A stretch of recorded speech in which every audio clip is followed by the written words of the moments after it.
Ikaw, umalis ka na nga dito. Huwag mong bitawan, nagsistruggle yan. Ikaw, umalis ka na nga dito. Tigilan mo na kami ng asawa ko. Tigilan mo na kami ng asawa ko, baka ano pa magawa ko sa'yo. Eh, buntis nga ako. Anong gusto mong gawin ko dito? Ibalaglag ko? Ano pinagsasabi mo? Baliw Saka ka mo ba pa talaga? yung bibitawan yung asawa mo. Ano Yung... ba?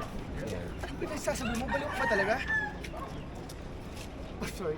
Paano kita mabubuntis? Paano kita mabubuntis? Eh, wala ka nangyari sa atin. Sa edad mo at sa edad mo yan? Katawan ko ito. Alam ko kung buntis nga ako o hindi. At ito, totoo ito. Hindi ka papatulan ng asawa ko. Eh, nangyari na nga. Eto na, pinagbubuntis ko ng anak namin.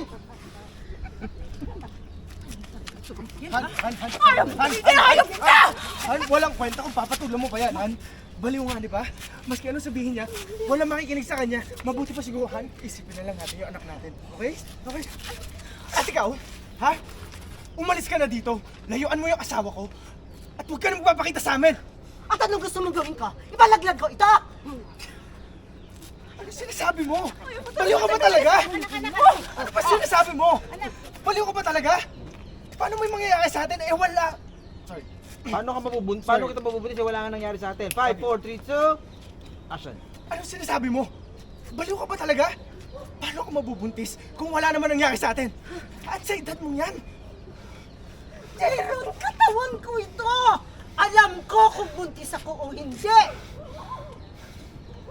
Tama ko.